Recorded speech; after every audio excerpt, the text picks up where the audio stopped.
All right, welcome to the Let It Fly Show. Let It Fly Show podcast inside the Let It Fly Sports Bar. Next to me, this guy is Josh Jones, Central High School and Creighton Blue Jay. I am Michael Severe. Welcome to the elevated experience of a sports bar in the Capital District. It's been everything that we always advertise it as. I know.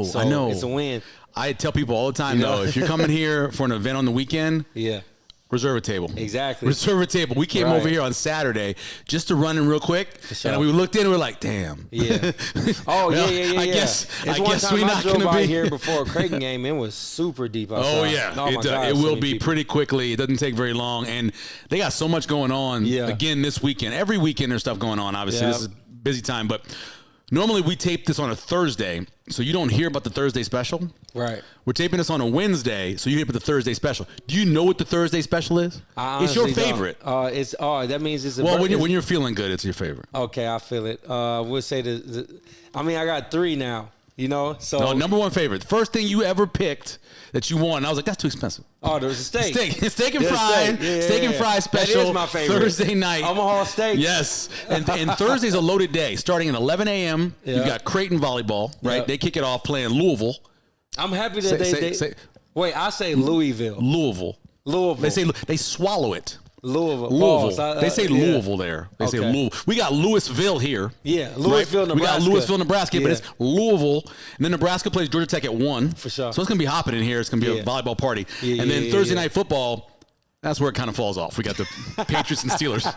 Maybe the lowest total ever in betting history in the NFL. Dang. It's right at about 30.5. It's projected to drop maybe below 30. Yeah. That's never happened before. It didn't happen during COVID when Denver's entire quarterback room got COVID. They had no quarterback to play. They started a wide receiver. The Saints had no running backs because their whole running back room, they started a wide receiver. In that game, the total was bigger than this game. Dang. Tells you what that is. So Patriots and Steelers on Thursday night. And then Saturday is always a big day. Army-Navy. Yep. Go Army, beat Navy. Creighton. Sorry, that's where I am. Creighton men's basketball versus Central Michigan. That's a 1 o'clock game. I'll be at that game. Oh, that's what's up. I'll be upstairs. Pull sitting, up, man. I'll be up, man. I go to the top. Oh, okay. I'll be like this. I'm down low. Hey, Josh. I'm down low. Yeah. Because I host the game. I know, be Josh. Yeah. And then NFL watch party on Sunday, as always. Creighton women play Wyoming at 2. Yep. And then Chiefs-Bills, which really the last 3 years has become one of the better rivalries in football. Matter of fact, I believe that the last time I watched the game, you and I had a great conversation about the intensity of the game. Oh, it's they don't like each other. The fan bases don't like each other. About time. That's a 325 start or something. for Buffalo and Kansas City. So we don't have food today. No, sir. Because our guy normally, that handles that, a.k.a. the executive producer, Phil McClain. I will reference, though, because I had this last time we were here. They have these pretzels. Yeah. These warm pretzels. And it sounds like, you're like, oh, pretzels. No. Yeah. These pretzels come out and they're warm. I know some people like the honey mustard. I know that. Some people like the beer cheese. Yeah. I like just the regular mustard. Right. Regular yellow mustard on my slightly salted pretzel. Yeah. Dip it in there when it's still hot. Oh. Yeah. It's good, man. Hey, what's the name of the... $12, by the way. This is just random thought. Yeah. Random thoughts from Josh Jones. It's purple. Ooh. Is it Prince. Sweet Barney. Come on. Sorry, is it a sweet onion or sweet? Like a Vidalia onion? Like you mean red onion? Man, I can't even think of what Purple I just onion? had, man. I'm gonna get back to you on it. Okay, man. get back to me but on I that. had something, I picked it all off. Oh. Thinking that because it didn't look the part. Right. But man, I ate all of it. Really? I think it was it was an onion. I think it was an onion. Okay, like a red onion? I think it might have been a red onion. Because sometimes a red onion will look purple. I think it was a red onion. I don't remember, man. We call that a purple hull onion. Is what we call that. I'm gonna figure that out. In the produce vernacular. I've been like, and it's probably old to y'all, new to me. Okay. I like to keep it simple, man. That's fine. Keep it simple. Steak and fries. There you go. I get it. Yeah, man. I always tell people. But I'm expanding my horizons. I've done a lot of jobs in my life. Yeah. I've worked a lot of jobs, a lot of places. Never in my life was I better at a job than I was when I was a produce person. Wow. I loved it. And I studied and learned about all of it. I could pick a watermelon with the best of them. I could pick cantaloupe. I was a produce guy. That's how, when I was in high school, they, you know, when you work at a grocery store, they like pick one of the departments. Well, I went to produce because I thought it would be kind of fun. And I worked there on and off. Went to the Army, came back. Okay. Worked produce again. Okay. Yeah, I worked produce on and off for 10 years. Man, that was my spot, man. You know who you remind me of? The Equalizer. For real. Have you watched part 3 yet? Yeah, it's good. I have not watched. We haven't watched part 3 yet. My mom went to go see it at the theater. She loves Denzel so much. Good, bro. We gotta watch it though. It's $5.99 on Amazon. We gotta watch it, man, because like, how did he just randomly end up in where was that? Moscow or something like that? I haven't seen 3 yet. Well, I ain't gonna spoil it. But I like how like you always. You done lived a lot of life. I lived a lot of places, bro. I lived a lot. One time, Dirk was like, he stopped me and he goes, "Okay, run it all through for me from the beginning, right?" And so I started from the beginning, and I don't know if you know, but like when my real mom, no doubt, she left me at the hospital in California. No, you talked like about left that. me there in the hospital, and so my woman, I call my mom now, who's actually my first cousin, Juanita. She got on a bus and took a bus to California and picked me up and brought me back to New Orleans, and it was a wild run from there. Man. But coming up on the show, the executive director of the Nebraska Greats Foundation, Jim Rose, who for a long time was the voice of the Huskers. He has been a teacher. He has been a salesperson, on-air person. He went to Nebraska, right? Went to Nebraska. I think 35 years he's been in the media business. Plus, he wrote a book about Nebraska football as well, all the way up to the 2000s. Right. And I can blame him maybe because that's when it started going downhill, when he stopped with the book. But it's certainly a possibility. Of course, this past weekend, you had Creighton and Nebraska basketball, Creighton basketball. It is our one in-state thing that you really can point to because as much as baseball teams are good and everything, the basketball obviously is the one thing. And it's the one thing that you really can say like divides the state. Yeah, and it really only goes to like it's basically right before Lincoln, right? So maybe you make it to Ashland, you're right, and then everything back this way, and then you go past Ashland. It's all Nebraska. I say a lot I'm a J-ster, man, but when it comes to basketball, no, I know I'm blue. No, and I'm not blue or red, but I know I'm not blue. Yep. That I know for a fact. And I would never, and because I've been working in this place for a long time, I would never ever pick Nebraska to beat Creighton in basketball because I know. Yeah. So you take some bread and then you butter the bread. Yep. I know where my bread is buttered. Yep. As a person who hosts Big Red Wrap Up. Anyway, the biggest, remember we went through all those numbers and said by average over the last 20 years, the margin's been 15. I've been getting some applause. It was outstanding because you didn't pick enough. Yeah. This is the largest margin of victory since. But you want to take a wild guess? You want to take a wild guess? 1930 something. It's 1932. Okay, good guess, Josh. The first term, the first term of Franklin Delano Roosevelt, FDR. Dang. This is before World War II. Dang. This is in the middle. So you got to go back that far to see the last time that Creighton beat Nebraska by that much. 47-18. Yeah. Here's the crazy part about this story. So they play a couple of months later. They were playing twice a year back then. There's a riot. People come out of the stands and attack the Jays players. They had to end the game. It became a forfeit. They made it 28-26. Creighton won the game. They didn't play again until 1977. Wow. 1932 to 1977. Yeah. So just so you know, that means they're not playing again until 2040. Right. Not longer than that. So you trying to get into the game now? Or you want to talk about talk about the game now because we'll talk about it now because we're going to have Jim Rose coming up. Right. Again, I mentioned last 20 years, actually it was 14 points was the average margin of victory. This is going to raise this up. Mm-hmm. No one, I don't believe this year in college basketball, has shot the ball as well as Baylor Shireman did in the first half of that game. Right. His hand literally was that old video game. It was on fire. Yeah. Yeah, the ball was too. Well, his shoes was too. Everything was on fire. The way he was shooting the ball. But the thing is, though, like, to be honest, first speaking about Creighton, that's the reason why I get more excited about him as the year go on because, like, one thing that people won't look at, even though Baylor shot well, Creighton was hooping offensively. Yep. Even though there was a point in time where nobody really scored for Creighton, their defense, man, was on point. I thought it was cool that Baylor actually guarded the four-man for Nebraska and slowed him down and made other people try to do things that they really – I don't know if they really do it on a regular or not. They shot as poorly as you could possibly shoot, too. Man, at one point, they were 1 for 21, right? Something like that at one point. Yeah, and I ain't gonna lie, I didn't see a whole lot of the game when it was happening because it was a Sunday and I watched the NFL. It's my church, but I watched it afterwards, and there was a point where they missed 15 straight shots. Nebraska did. But I mean, for Nebraska, it was kind of like a pick your poison. Like, so you decided not to let them go into Kalkbrenner, so Braylon Shireman is open, and then the rim just get bigger and bigger every time you make one. That's how they play defense, too. They play defense inside out. They let you shoot threes. And the majority of the time, people aren't going to shoot the way Creighton shot it. Yeah, for sure. But that's not, I don't think that's a team that you play that way. Right. You certainly don't ever play a team. You don't play Creighton that way. You got to rush out. You got to run them off the 3-point line and force Kalkbrenner to beat you. Yeah, I'm about to say, you think they had a better chance if Kalkbrenner had like 30 but the funny thing is, so last year, they did the exact same way, and Creighton shot horribly. Right. So, of course, and then Nebraska, remember Nebraska dominated inside, and so maybe they thought they could do the same thing. Yeah, for sure. This is a different team. Yeah, right. Because Ashworth shot well. He did. Shireman shot well. Bello hit a couple early. Everybody who was shooting. Mason Miller, he came back from being sickness, whatever he had. Right. So everything was on. Trout was hooping. Yeah, he had 2 dunks. Yeah. If he can give them a bit of physicality at that spot, the 4 spot, they'd be a different team. You can see the Virginia offense kind of getting out of him.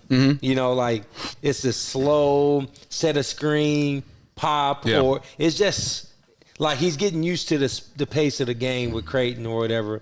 You know what's good for him, though, is that Virginia defense. Yeah. He brings that with him and helps with the Virginia defense. That Virginia defense is really good. Yeah. And obviously Creighton's defense, which in coming into the season, we were going over the numbers from KenPom. Yeah. And KenPom had them ranked in I think, number 11 or 12 defensively. Yeah. Their adjusted defensive numbers. That's what I'm trying to say. They like had them there. Yeah. It's probably going to go up. And as I think about the conference, I just kind of feel like the defensive side is huge for Creighton to basically make it do what it do this season in the Big East because UConn is like that. UConn is nice. Currently, by the way, 8th. Yeah. KenPom has Creighton adjusted defense 8th in the country. Yeah, for sure. Above the offense. They have the offense at 16. Yeah, but I mean, this is Nebraska, though, so I do got to say from a Nebraska standpoint, is it Tominaga?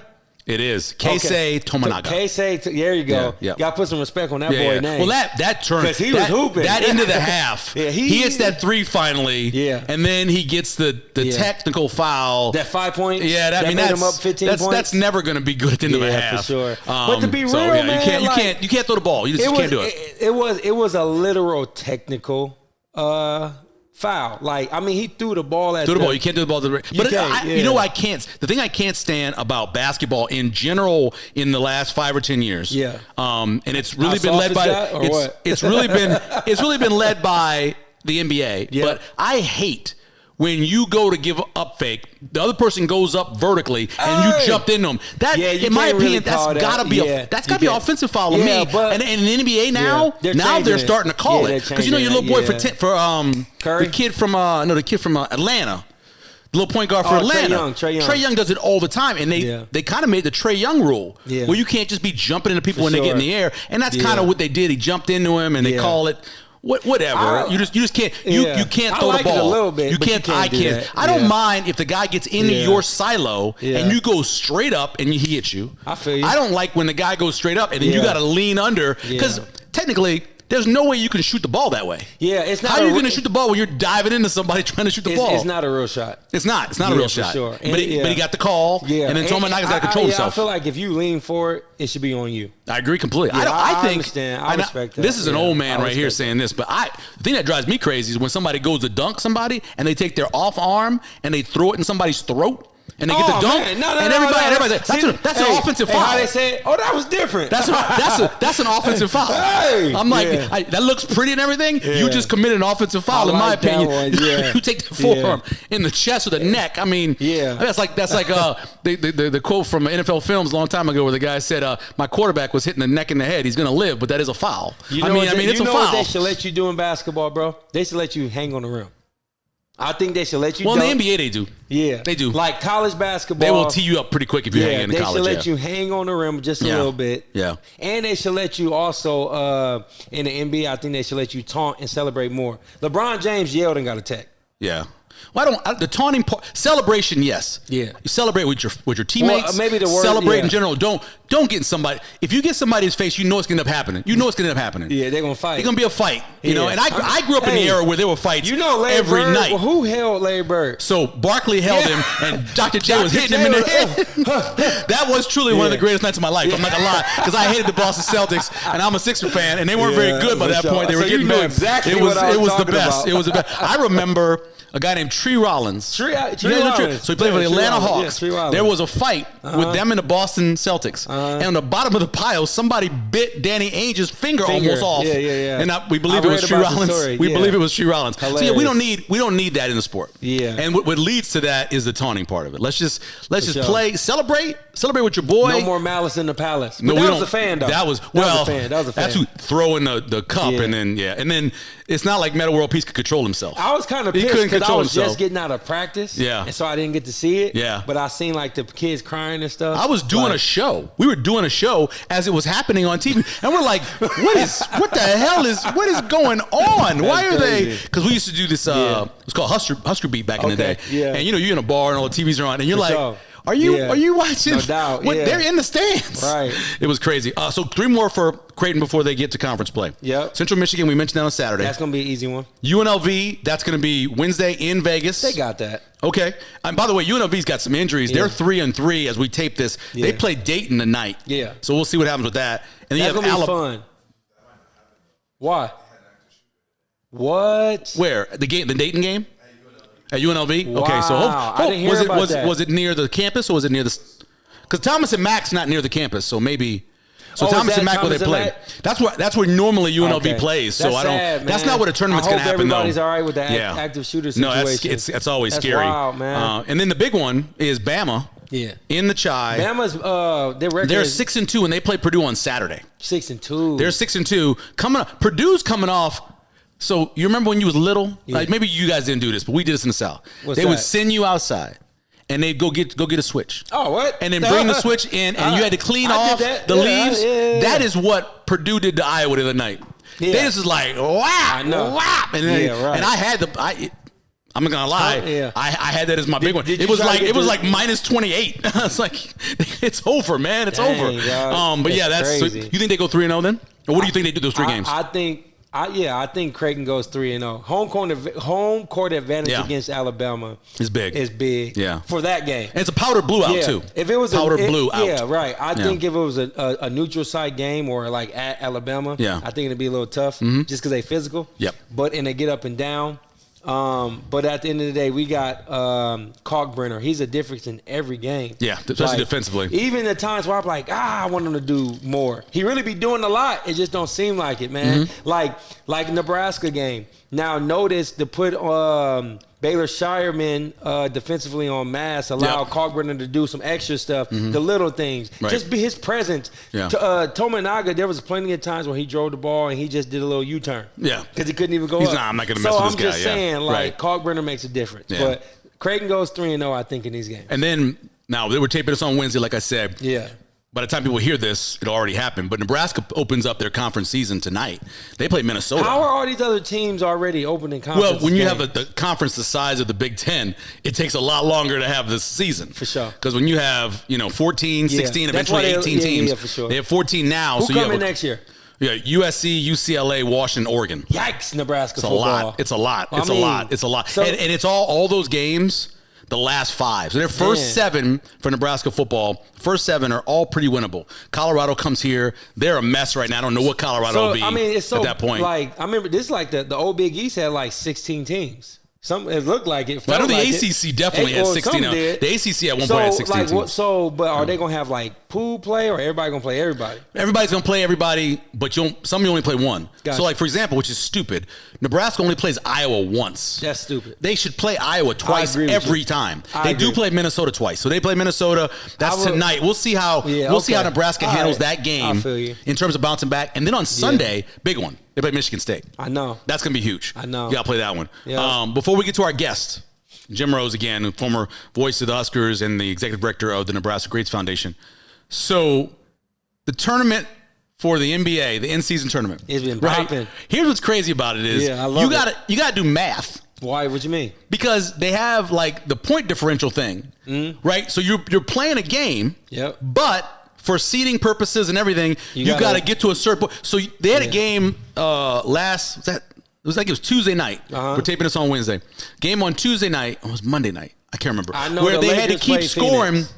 It was the Bucks. Okay. The Bucks had to keep scoring because the point differential was the same with the Knicks, and so they ended up beating the Knicks by 24 because they needed to continue to score so they could get the point differential. Yeah, it's crazy. Suns beat the Lakers. Yeah, you can't let him call a timeout when nobody has the ball. No, you can't. If you didn't watch it, it's late in the game. Phoenix is rallying. Austin Reeves gets the ball on the inbound pass. He kind of loses it. The ball gets away. He lost it. This ball gets away, and on the other side of the court, LeBron calls a timeout. And the ball wasn't in possession. You can't call a timeout when it's a loose ball, but they called it anyway. But that point differential, the reason why, like. And this is a low level. When I was at the Salvation Army doing my own men's league, I did point differential when it comes to the playoffs because it make people want to play harder for that seeding. Yeah, you got to finish it. I understand why the NBA is doing it. I agree with it for the fact that ratings have been crazy. Games have been like 105 to 107. A lot of overs. Going into the fourth. Yep. And like it's always, you know what they should add to that? The Elam ending. I love the Elon ending. I've loved the Elon ending since the beginning. The Elon ending is this, basically. So TBT. So what happens is when it gets to the fourth quarter, at the 4-minute mark, they shed it off. Yep. And they add 8 to the winning to highest score. Right? If it's tied, you just add 8. And every game wins on a made basket. So you get to a target score. So and you don't foul people. Like so normally late in the game, if you're down, you're fouling. Yeah. Well, that's not good because the people they score when you foul them. Right. So more open basketball being played. If the score is 1-1, you add 8 to that, and the first one to get to that target score wins. Yeah, target score. I love it. Very competitive. They do it in the All-Star game now, too, NBA All-Star game. Yeah. So Thursday night, you got Pacers and Bucks in the semifinals. Yep. Pelicans and Lakers in the semifinals. Hey, Zion, I feel like he's coming around, but he's not all the way there. I like how Dame, Lillard, and Giannis are starting to click game by game. Just can't play defense, man. But defensively, they're bad. They're second to last defensively. The worst thing that ever happened to Zion, and I celebrated when it happened, was him to go to New Orleans. Because if you have a weight problem, there is no city worse than New Orleans. The food is too good. And if you got any kind of like addiction issues, the partying is too fun. He's addicted to we don't turn anything off. Yeah, it wasn't a great place for him to end up. He was heavy though. I know. Hey, and he came out and was kind of like, "Hey, yo, like world, chill. Like I'm really going through this with the food." Well, also, he's got issues with Mariah Mills. Lots of women. He's got issues with. I thought it was just her. No, it's multiple. Man, it's more. You got to control yourself. You can't. You know what you got to do? You got to pace yourself. Right. You're a star.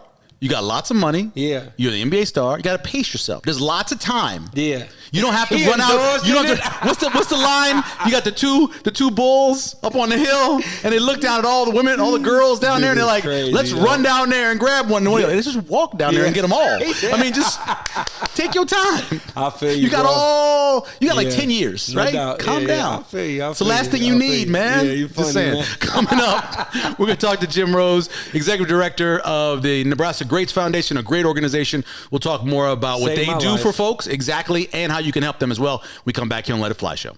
On a Sunday. Gotta go. I forgot the sausage. You guys ready to eat? There you go. On a Sunday. All right, welcome back to Let It Fly Show. We are joined by the Executive Director of the Nebraska Greats Foundation and former voice of the Huskers, longtime media member, sales, marketing, on air. Jim Rose joining us here. How you doing? I guess I don't do anything well. Yeah, he named everything he moved off. You do a lot of stuff. I was going to say you were a professor. You did that at the university. You wrote a book. Yeah. You did a little bit of everything, see? I just can't hold a job. That's the problem. You've been with KFAB as long as I've been here. 23 years. I've got here in 2002, so I know you had been there. We used to go to Big Red Breakfasts, and you'd be out front over at the old Holiday Inn. See, it's all coming back to me now, Michael. Back when Nebraska used to win. Back when we were in the top 10. I was telling somebody the other day. Lifetime ago. Exactly. I was sitting with my 14-year-old, and he asked a serious question. He was like, they lose all the time. And I go, yeah. He goes, well, why are there so many fans? And so I started telling him about the history of Nebraska. And I got to the point where I explained to him from 1981 through 2002, they were ranked every single week in the AP poll. Yep. And I said, start doing the math. That's crazy. On how long that is. And I went over the bowl streak and all that. It just, what's the feeling like as somebody who, for a very long time, you were deeply invested in, and you've always been a fan? What's the feeling like?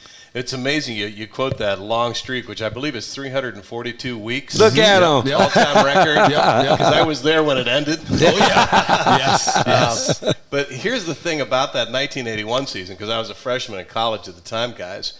Nebraska fell out of the poll after it went 1-2 to start the year. It lost at Iowa, beat Florida State, and then was it Auburn the other game? Then lost to Penn State, and then beat Auburn. That's Turner Gill's coming out party was that Auburn game.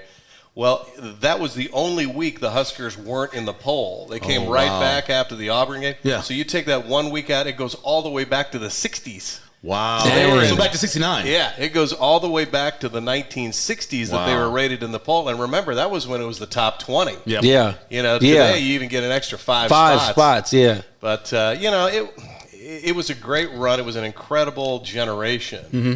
And I think we all sort of came under the belief that there was a magic dust over the stadium and that Nebraska would never lose. Right. And that we're always going to be good and we're always going to win the 50-50 games and we're never going to lose to anybody who's not good. And Coach Osborne in 25 years only lost to one team with a losing record, and that was the 92 Iowa State game. Yeah. But what we came to realize is the magic dust was Tom Osborne, Milt Tenneper, Charlie McBride, Ron Brown, Tony Samuel, great coaches, Boyd Epley, great strength and conditioning guy. And Nebraska was the leader in every metric of college sports. They were the number one in strength and conditioning. They were number one in academic support, life skills. They were way ahead of everybody else. And then everybody said, okay, if they can do it, we can do it. Well, then suddenly people realized, hold on just a second. What are they doing that we can't do? And the answer was nothing. And then we merged with the Big 12, became the Big 12 after we merged with the Southwest Conference. And when they changed the academic rules, no longer could you take Prop 48 kids. You couldn't take junior college kids unless they had credits that transferred from Texas junior colleges. It was all designed to bring Nebraska back to everybody else. And it did, Okay. And then when you look at just the advantages that the Southern schools had in the Big 12 from a recruiting standpoint. Yeah, for sure. It really was an imbalance. But that said, we are also the architect of our own problems. Right. Self-imposed. I always say self-imposed. You make bad AD hires. You make bad chancellor hires. You make bad coach hires. This is what you get. 20 years of no winning. Or very little winning. So maybe this is the right mix. Maybe we're back to the right mix, but I guess we're getting a new president, so who knows? We'll see what happens, But that's what I was going to ask. Like, all right, so we're at the state we're at today. We got Coach Rule. We had the season we had. It looked like every other season to me. It wasn't a winning season. You know? But what can you speak? And I'm not looking for anything positive. I'm looking for the truth. I'm going to just get that out. I love it. You know how I am, man. Kind of speak to, like, what you see now and what direction are we going? It's not about are we getting back to where we were, but it's kind of like that because we were winning at one point in time. So what's your take? Well put, Josh. The challenge now is that all of the advantages that Nebraska used to enjoy are gone. Everybody's on television now. Everybody has nice facilities now. You walk into Nebraska, and for years they'd say, well, this is just a better setup than 10 other places. Now everybody in this conference has a new football building. Everybody in this conference has big-time strength and conditioning. Everybody in this conference, can go anywhere. They all have big budgets. We're all getting the same money from the Big Ten. Right. So Nebraska has to reinvent the way it builds and sustains its program because you can't compete with that. You can't say, we're just going to win on this. I think Coach Osborne, he doesn't get enough credit for this, but when he took over, Nebraska really changed its entire philosophical approach to football. He went away from immediate play talent to develop talent. He brought in the walk-on program knowing that if we just get one or two guys a year that could either be first or second teamers or 3 or 4 guys that would push our starters, that's a net positive. Well, now, when he was starting that, it was probably $20 an hour to go to Nebraska. Now it's $320 an hour. So the kid from Thedford who had a shot to get a full ride scholarship to South Dakota State or Wyoming is saying, well, I have to pay my way to Nebraska, but it's only this much. My mom and dad can handle that. Now mom and dad can't handle that. And why would you turn down money from somebody who's investing in you. So the way we used to do business, Josh, we can't do anymore. My personal feeling is, however, that we can still bring many of those components into building the Nebraska program back, and this is what I mean. I don't believe, although we don't have enough history to prove it yet, I don't believe you can build a program on transfers and NIL. Okay. The way Colorado is trying to do it. If Colorado had a lot of issues, before he flipped his roster, he was going to have trouble with the offensive and defensive lines. Anyway. But I really believe in the Big Ten Conference, the new Big Ten, because remember, there are 5 teams. If this were the playoff of 12 teams this year, 5 Big Ten teams would be in, and Nebraska wouldn't be one of the 5. Wow. And USC wouldn't be one of the 5. Wouldn't not be, right. But they very well probably will be next year. Yeah. They're not going to be away. So I still think the best way to win here is to say we're going to take guys that are borderline high school kids. We think we can turn them into something. We think we could turn them into a Lauren Kaiser. We think we can turn them into a Terry Kennedy. We think we can turn them into a Joel Makovic. We think we can turn them into something, and we're going to pay them to stay. We're not going to pay them to sign. We're going to pay them to stay. And there are a lot of kids, and I think this applies to basketball too.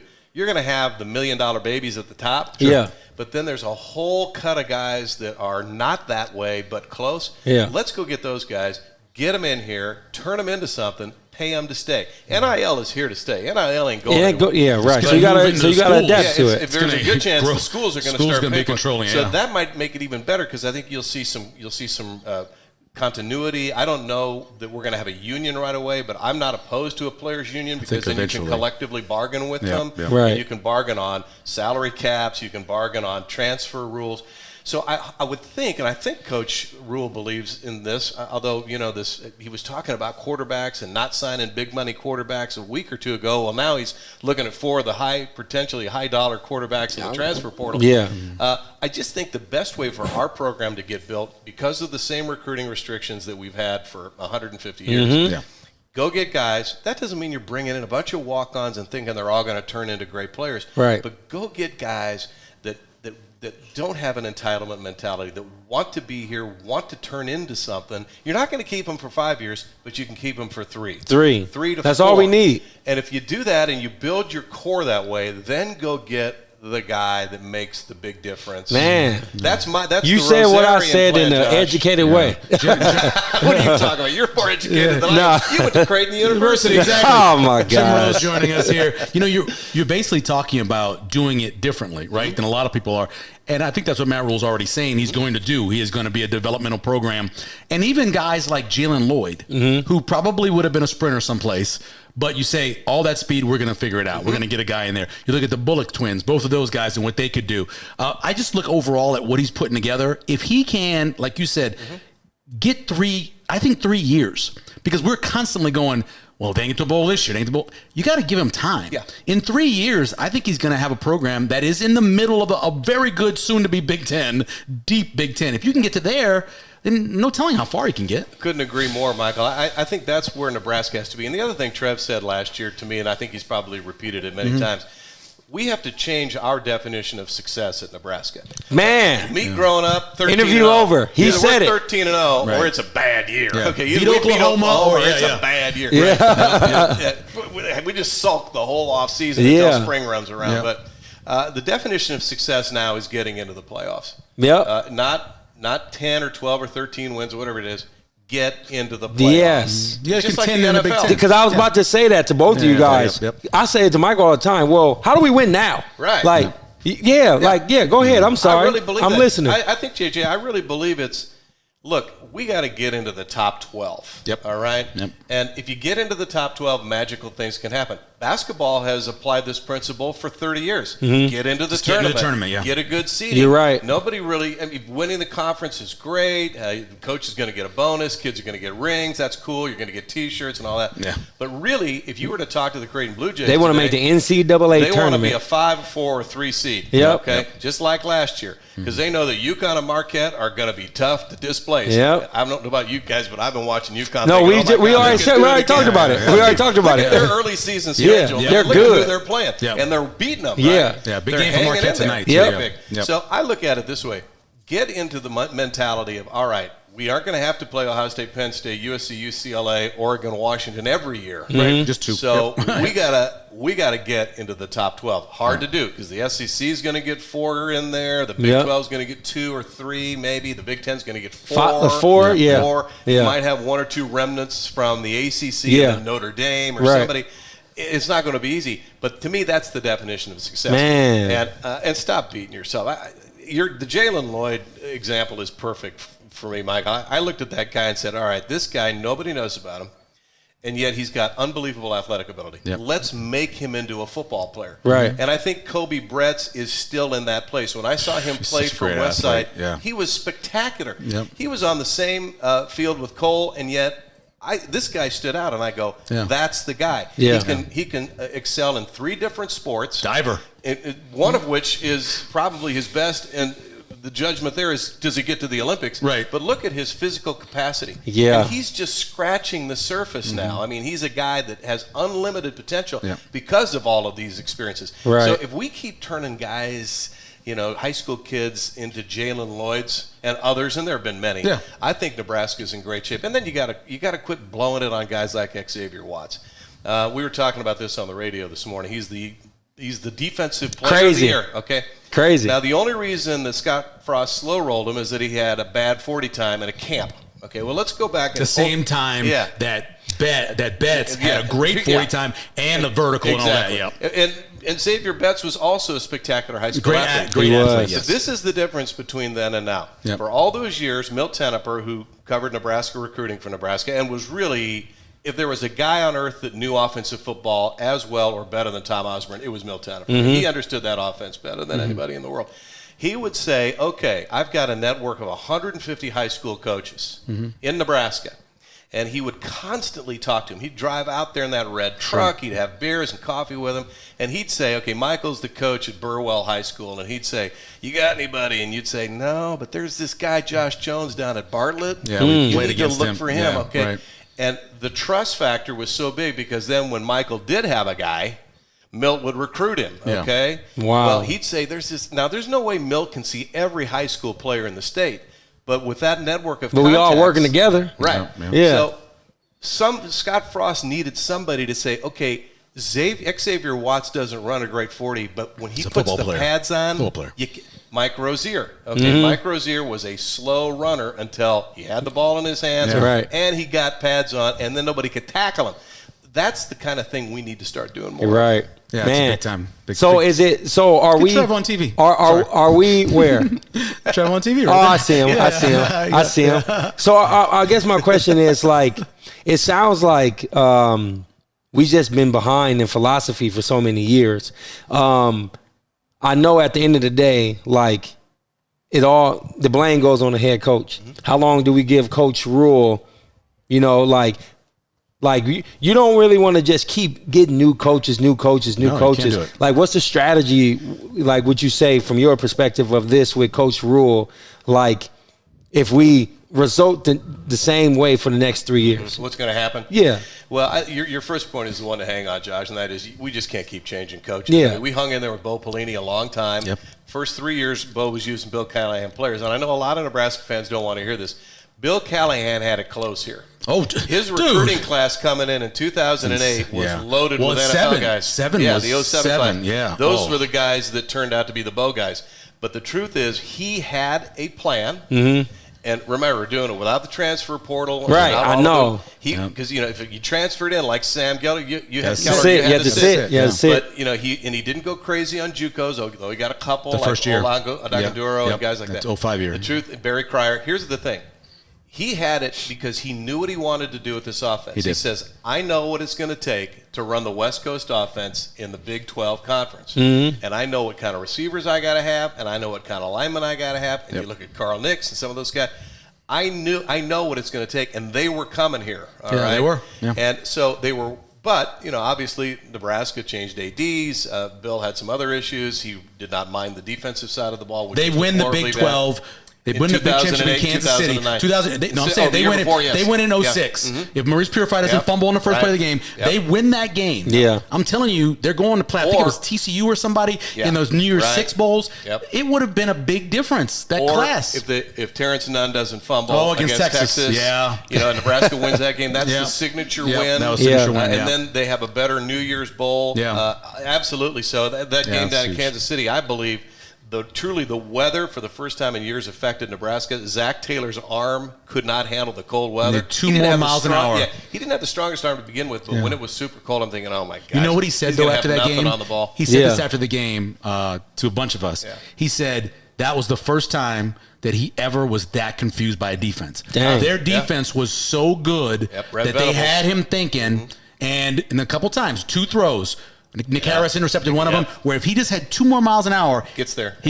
But they had him confused, and still they're sitting there with a chance to win that game in Kansas City to beat Oklahoma. That was a good defense. Nebraska was a decent defensive team that year. They had guys, good linebackers. Stu Bradley was on that team. Yeah, we had Jay and you had Adam, and they had some good down people. But so to kind of put an underline to your point, Josh, and that is, if you get a system and you settle on it and you recruit to it, good things could happen. Now, Bo never settled on an offensive system. No. Mike Riley didn't really have the competitive nature, nor did his staff, to win here. And Scott Frost and his staff didn't know what it was doing here. Right. So the bottom line was we've not had a decision on the offensive philosophy in a long time. Now, we do know what these guys want to do defensively, and we saw the results on the field this year. That was dramatically better. Yeah, for sure. Yeah, and that's why I said Coach Raiola's his first opportunity to show what he can do is this year. Just because, as a fresh staff, everybody he was being undercut by a head coach. So I didn't blame him. I didn't blame him the year before. He did a great job. And everybody got better within 1 year. Everybody got better. For sure. Ben Hart became a different person. Remember the old movie where they get the plant and they would make you somebody? He's a different guy, man. I mean, he's not even the same guy that played before. Let's look at the Nebraska Greats Foundation because it's a great organization, and Josh knows a ton about it as well. But he's my guy. Talk us about how it got started. Obviously, Jerry Martall tells a great story about how it got started, but how did you get involved? Well, I was a member of the board of directors for several years, and I was a bad member of the board of directors. I come to the events, and ate the lunches, but that was about it. And we finally got some other board members in there who really had some great ideas and a lot of experience, and they said, we need to take this. There's such a great opportunity here.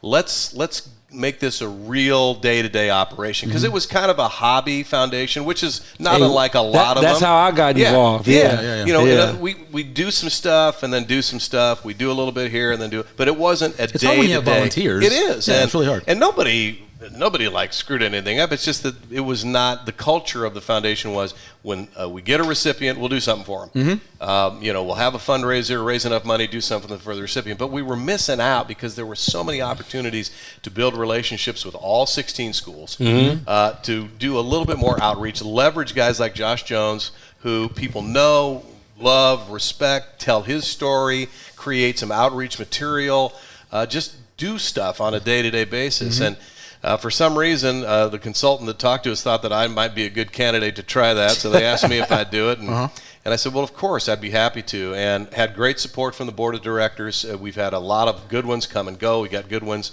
now, and they said, we think this has a chance to do something good, and so we've just tried to ramp everything up, but the biggest, most important thing is ensuring that all 16 schools that we serve are equally a part of what we do, because it became a little bit difficult to tell people from Creighton that this isn't a Husker deal. I know, because I even remember the times when it was a Husker Greats. Yeah, it started out as a Husker Greats. And then they met me. That's right. And you actually got us to change. And I changed it, for sure. Because, Mac came to us and Bruce Rasmussen, who's a member of the board of directors, as a matter of fact, he said, hey, we got this guy, this basketball player. He's, the NC2A will cover some of this, but then there's some other costs associated with his heart incident. And it was, of course we're going to do it, and that's when we said, well, he's not a Husker, but why don't we make this the Nebraska Greats Foundation, so that every Josh Jones after Josh Jones gets immediately served.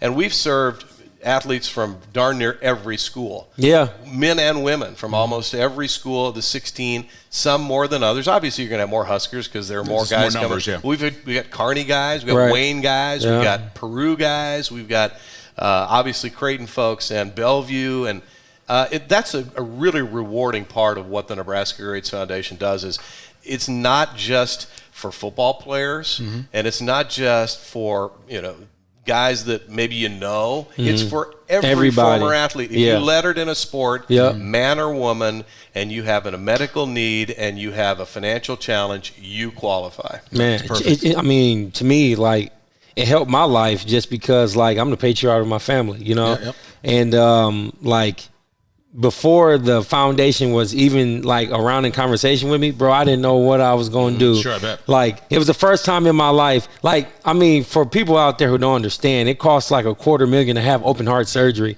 I had it 3 times. And when I got a call and somebody literally, to dumb it down, they was like, so basically there's a foundation that loves you and they say they're going to help you cover your bills. Like, to break it down to me like that, my mom cried, I bet. It just alleviated everything. And that's why to this day, I tell you, you call me, man, I'm there. Like, every time we ask Josh, he's there, and he's huge. And, one of the things about which I am most proud is what we've done with the Creighton University community. Creighton is a dramatically loyal, tight-knit bunch. It's not the biggest group of people in Nebraska, the biggest group of people in Omaha, though bigger than you might think. But they're not just going to mess around with anybody. You have to earn their trust. You have to earn their respect, and you have to earn their patronage.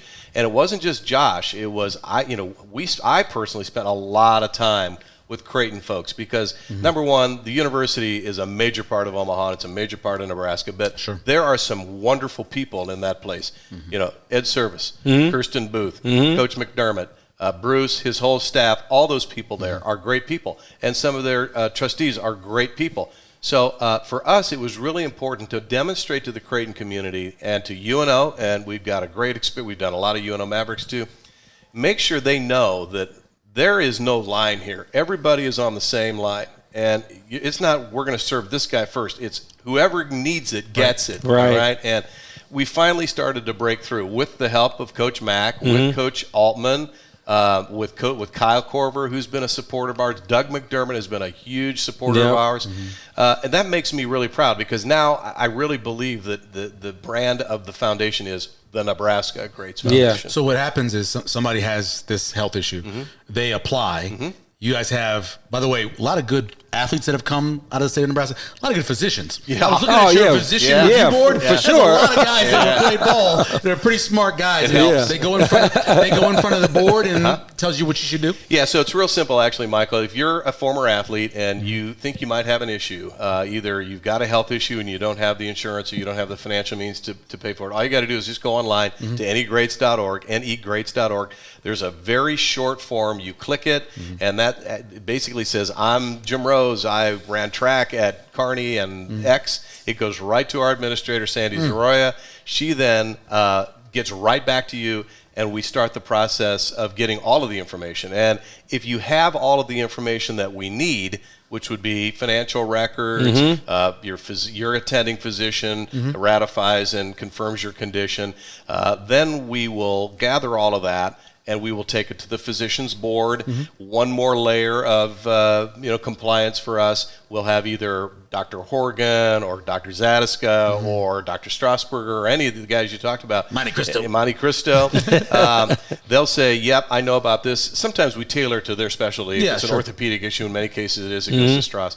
And he'll say, yep, this is this, yep. And he'll send us a note saying, I affirm that this is an actual medical condition. And then we take it to the board, and if we're doing our job as administrators, they have all of the information that they need. And so if it gets to the board, it's a 100% go. We don't take a case to the board unless there is a genuine, unless they qualify and there's a genuine need, because I don't want to waste their time. That's my job. That's our job to do that. If they don't qualify at our level, we go back and say, hey, we can do this, we can't do that. In many cases, in almost every case, we can help in some way. Yeah, kind of talk to about some of the instrumental teammates on the Any Greats team that help you do the day-to-day things to help athletes like myself? Well, Sandy Zaroya is our administrator, and she's a classic. She's a little, dishwater blonde tornado that goes around and makes sure that every little thing is handled. And Mike Dobbs is our chief development officer, guy that I worked with at the University of Nebraska, former Husker baseball player, really good high school athlete at Lincoln East High School. He's one of 3 people from Lincoln East High School I can tolerate, because I went to Southeast High School. Kirsten Booth is one of the others. Yes. So he's just a rock star. He knows 1.5 million people all over the country. They connect him immediately with sports and with athletes and with collegiate athletes. We have a really talented young gal from Nebraska who just graduated named Ashley Beckman, who is our outreach coordinator now. She will help us organize all of our events. She'll also work with our social media stuff. She's going to work with our video production crew and our website people. She's a classic Gen Zer that is going to be big league, and we only hope to keep her for a couple years. Yeah, for sure. Pretty soon the NFL's coming after her, and she's just one of these really creative, bright people who has a command of the space. And putting on an event, as you guys know, is not easy. No. In fact, it's a form of legal torture. Yes. And having really good people around you for big events, and Josh has been a part of a lot of our events. In fact, almost all of them. All of them, probably except for one. The ones in Omaha. He's been associated with all of them. It's not easy, so if you have really good people like that, it makes a big difference. How can people help? The biggest thing that they can do is, there are 2 main things. One, please refer an athlete. Get the word out.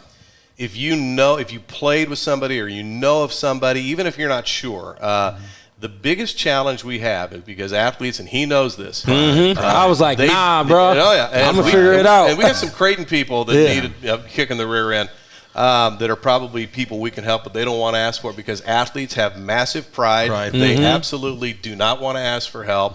Especially female athletes. They're worse than guys like you. Wow. I mean, they think, no, I've done it myself till now. I can do it myself, till whenever. Yep. So the main thing is, if you know of anybody, if you've heard of anybody, and you have any capacity to reach out and talk to them, just say, would you just go on the site and just see. Right. It may be that they can really super duper help you, maybe not. And it can stay very confidential. You don't have to worry about it. But most of them, in fact, 99% of them, after we help them, they want to become cheerleaders. They want to go out and they want to sing the I was praise. the biggest fan, Michael. One of them. I mean, they say, turn me loose. Because I want to tell, because they say, this really is a family. So that's one way. And, of course, obviously, we're always looking for some resources. So if you go on anygreats.org, there's a way to donate. Definitely. It's all tax deductible. So it's great. Our relationship with the universities is fantastic. They are very supportive of what we do. They know we don't compete with them. We just want to help their former athletes. Right. And so I'm really proud of that too. It's just a perfect Nebraska experience. It is. It's like Nebraska. It's Nebraska. It really is. How's Jackson doing? Jackson Rose is doing fine. Yeah. Got married, so he's doing doing the fine. Jumbo Shrimp? Jacksonville Jumbo Shrimp, AAA for the Greatest Marlins. name for AAA. It is good. Right up there with the Flying Squirrels. And the Yard Goats. Yard Goats are good too. Yeah, they're in there. And the Trash Pandas. That's solid. That's the best really good. It's a raccoon. I'm just listening. Yeah, well, my son's in the Marlins organization. He pitched to West Side and then University of Minnesota and got drafted. And he's doing well. He's a grinder. And you guys know this, that it's not easy to be a grinder and make it in professional sports. Right. Because you don't have any of the political advantages that come with being a really high draft choice. You turn into a journeyman. Yeah. So you really have to say, all right, I'm willing to put in the time. I'm willing to be patient. I'm willing to wait my turn. I'm willing to prepare, even though I may not get as much opportunity as the next guy. And, he's got a degree in applied economics, so he's got something to do after baseball. Yeah, but he's going to ride as long as he can. Yeah, and I asked him, I said, so what's plan B? He goes, there isn't a plan B. I like you. Yeah. I like no him. plan B. I like him. He goes, no. If I need a plan B, I'll get a plan B, but there's no plan I like B. him. Now it's just focused on fastball, curveball, slider. Change it. But four seamers doing better. But no, hopefully awesome. This is the year. He feels really good.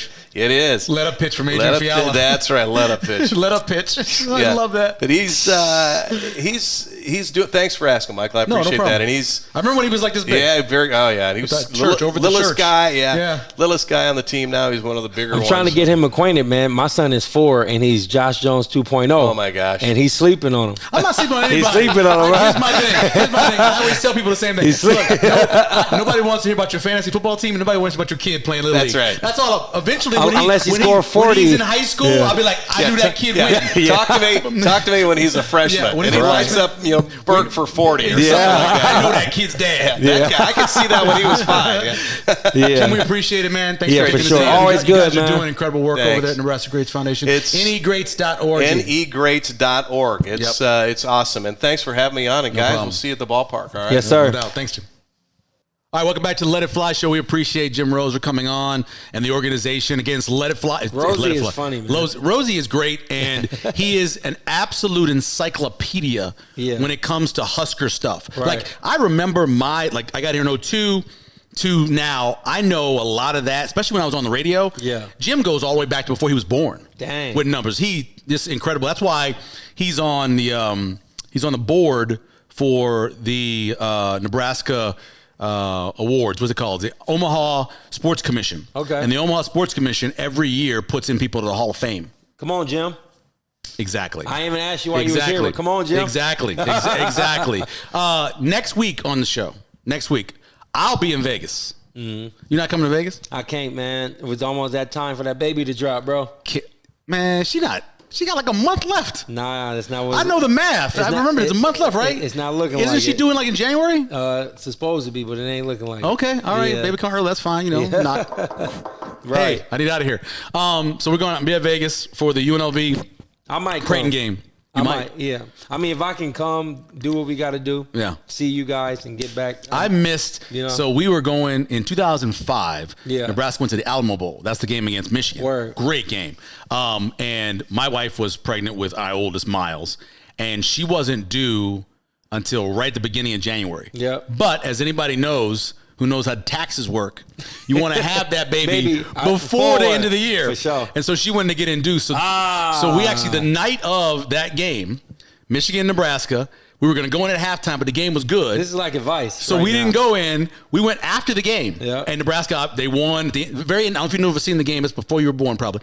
I'm talking about. When you was born? What year were you born? 03. So he was 2 years old. I So was getting here's it in the way in this 03. is how the end of the game happens. Michigan's down, right? Chad Henne and Hart and good team. Yeah. And they're trying to do the pitchy woo at the end. They're throwing the ball around, trying to get down the field. Yeah. And actually, a guy gets loose, and Titus Brothers runs him down and pushes him out of bounds. That's how the game ends. Right. People are on the field. I mean, it's just crazy. And so that game ends. We go to the hospital, my wife to get induced. Her doctor graduated from the University of Michigan.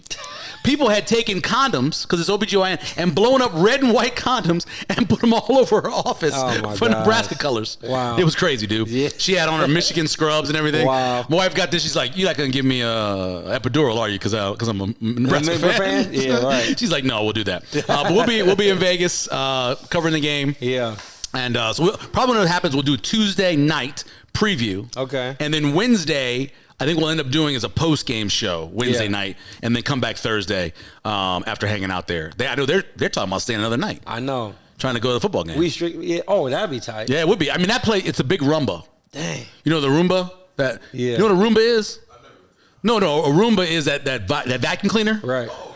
It looks like that. Yeah. It looks like a big giant Roomba. Yeah. So that'd be tight. It is nice. I would like to go as well. Focus on my daughter. I know I got to come back. Yeah. I know, me too. I got work to do and stuff like that and all that. But it'd be nice if to go there for sure. It would be. It's a great city to hang out. It's a great city to go have fun in. It is.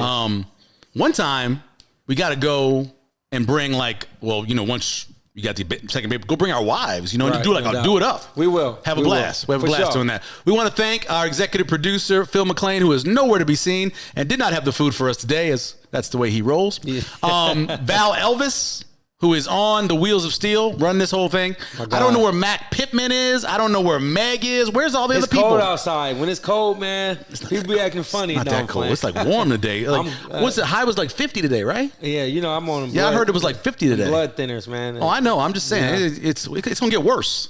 Man. I'm just going to tell you right now. It's going to get worse. I'm going to be on this podcast with a coat. Yes, you could be on a coat. I want to remind you, it's never a bad time to get or give. Omaha Steaks. Omaha Steaks. You always got to remind me of the give part. Yeah, no. You want to get. Man. Here it is. Listen to this. This is the way it goes. The holiday season, skip the guesswork and send them a sure thing. Treat your loved ones to a mouth-watering holiday feast with Omaha Steaks. Shop Christmas gifts they'll love.